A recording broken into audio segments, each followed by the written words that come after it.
Aba, umabot na tayo ng 350,000 um, 350,000 subscribers, mga bossing. Eh, siyempre wala naman pong ibang dahilan yan kung di dahil po sa inyo, sa inyong suporta, mga kababayan. Oh, ha? Paabutin na natin ng 400. Anyway, ano po ang gagawin? Kung kayo po ay hindi nakaka-receive ng notification galing kay YouTube, nandiyan po sa ilalim yung subscribe button. Pindutin niyo lang po yan at may lalabas notification. Paglabas ng notification na yon, meron kayong pagpipilian, piliin nyo lang po yung all. Ano, mga kababayan? Pagkapili nyo ng all, lahat na po ng ating tatalakayin at lahat na po ng ating live stream, kayo po ay ino-notify na ni YouTube. Ayan, mga bossing. At sa ilalim naman po ng Mark Ramos, nandyan po yung like button. Pindutin nyo lang po yan. At pagkatapos i-komento nyo kung pang ilan yung inyong like, kagaya po ng ginawa ni Sir Archie Beroya. Number 10, tol. Ayan, upang madaanan ko ng shoutout ang inyong mga pangalan diyan sa comment section. Kaya naman pala nag-aamin daw si Digong, mga kababayan. Feeling daw mga bossing, siya pa din ang presidente, mga bossing. Akala yata ni Digong, siya pa din ang tumatayong presidente ng Pilipinas, mga kababayan. Ano po, bakit at sino ang nagsabi niyan, mga kababayan? Eto po, paano ko kaya may iwasan yun, ano? Yung magsalita ng mga kababayan, paulit-ulit yung mga kababayan hindi na yata matatanggal yun Eto, mga boss, banat! At mga pagbibida na mas maraming pag-amin at mga pagbibida na mas nakasama kaysa nakabuti kay dating Paulo Rodrigo Duterte ay dahil may hangover pa ito sa pagiging presidente ng bansa ayon kay dating Presidential Advisor Ronald Llamas. Pero mga kababayan, kasi naman din doon sa Senado, yun din ang pinaramdam nila kay dating Pangulong Duterte. Mga bossing, no?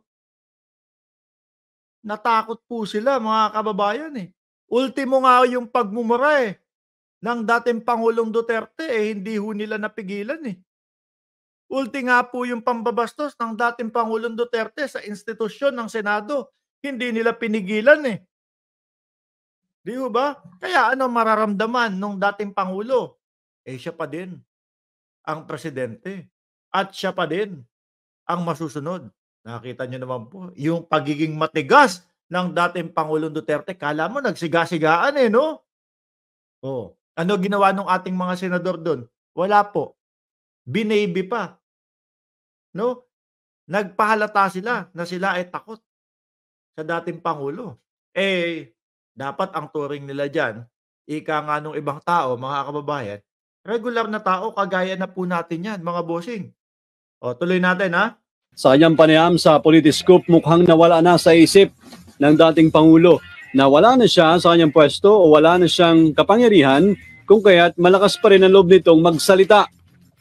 Baga, lasing sa kapangyarihan. Iniisip niya, sige, aamin lang ako ng aamin. Di naman ako magagalaw nitong mga to Dahil ako pa din ang may kapangyarihan. Oops, wait lang.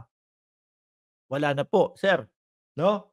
At, ang problema nyo po, mga bossing, na sisilip po yung mga irregularidad na nangyayari po o nangyari, mga bossing, nung kayo po ay nanunungkulan. Paano yan? Tuloy natin. Problema ni Digong hubris. Hindi niya maiwasang magmalaki. Hindi niya maiwasang magyabang. Akala niya, presidente pa rin siya. Kaya kung ano-ano mga inaamin niya. Ayun. Di ba? Natawag pang mayabang. Actually, mga bossing, hindi lang naman po siya yung nakapansin. Halos tayo din po napansin yun, mga kababayan. Yung tipo bang pamura-mura doon, pabutayin ko yun. Yung tipo bang akala niya siya pa din ang presidente at walang gagalaw sa kanya. Pero, unti-unti po, inilulubog niya na yung kanyang sarili. Pero iba ho, mga kababayan, ang tingin natin dyan no? Iba ho ang nakikita natin kung bakit umaamin ang dating Pangulong Duterte. Mamaya po, i-discuss natin yan, mga bossing. Sa pagsisiyasat ni Llamas, dalawang bagay umano ang gustong ma-achieve ni Duterte sa sa kanyang pagsipot sa Senado at sa dati pa rin itong estilo ng pananalita nito. Ano, ito'y para i-rally muli ang kanyang mga troops o supporters at galamay na unti-unti naman nung nauubos. Oo nga. Yung unti-unting nauubos, naniniwala ho tayo dyan, mga kababayan. Yung makuha ulit yung kanyang mga supporter, yung iba siguro. Kasi karamihan sa DDS, uto-uto no? Makarinig lang ho, mga kababayan, nang nagmumura ang dating Pangulong Duterte, ay dyan po, makikita nyo, nagpapalakpakan ho yan, mga bossing. Ano? Marinig lang, puto, palakpak, Duterte! Duterte! Hanggang doon lang ho, mga kababayan.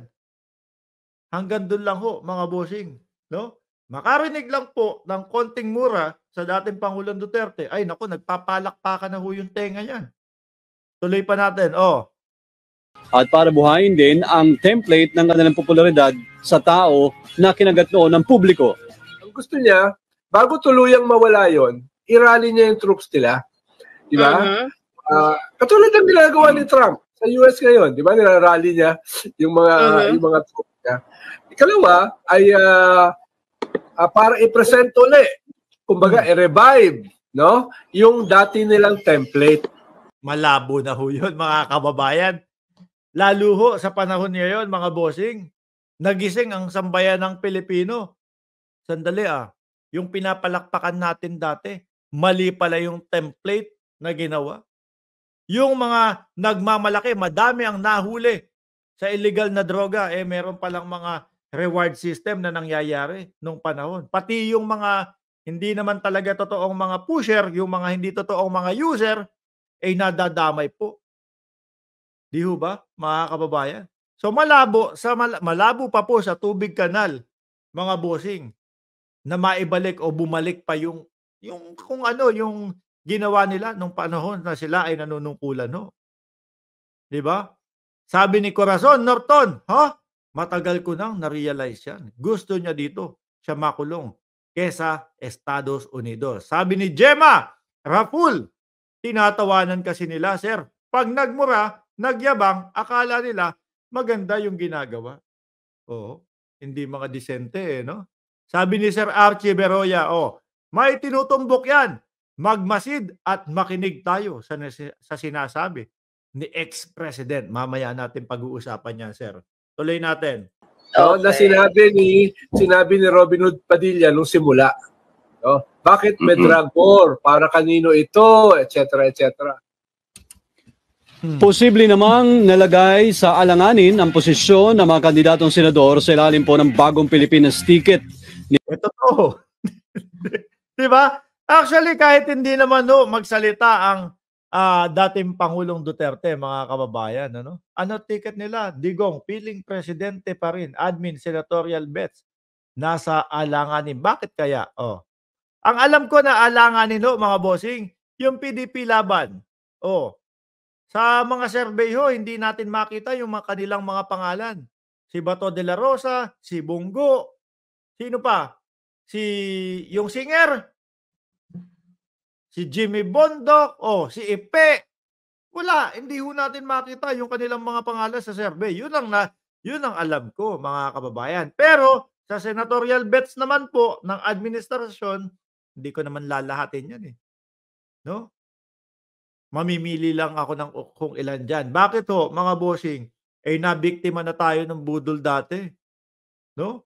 Hindi po ng Pangulo yung budol ng mga senador na yung mga tumatakbo sa Senado, kunyari kakampi ng Pangulo, kapag ka hindi nakuha ang gusto, ayun, patalikod na babanatan ng ating Pangulo. Kagaya ni Harry Roque, di ba? Noli Viñesa, Sir Tony Ninobla, si Willie Atipe ng PDP, ang sakalam. Anak ng tinapayong si Willie Revillame. Tumatakbo. Walang plataforma. Paano naman siya iboboto at ano ang pamantayan ng mga botante niya? Kung bakit siya iboboto. Di ho ba, mga kababayan?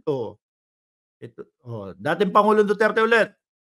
Ni Pangulong Bongbong Marcos sa pagsipot ng dating Pangulo sa pagdinig ng Senado na tinawag ni dating Senador Ping Lacson na invasion ng Senado. Oo. Ako naniniwala ho doon, mga bossing. Yung sa sinabi po ni Senador Ping Lacson na alam mo, in-invade ng dating Pangulo yung Senado. Bakit? Halos siya ho lahat yung nasunod No? Hinayaan ng ating mga senador, mga kababayan, na na maging mukhang press conference ng dating Pangulong Duterte yung sa Senado, mga bossing. Di ba? Dalawa pa lang sa akin, sabi ni Erwin Lopez, dalawa pa lang sa akin, si Tito Sen at Panfilo Lacson. Ayan. Sa susunod na natin pag-usapan yan. Isa pa yang si Roque, na mistang sabi ni Fidel Gonzales.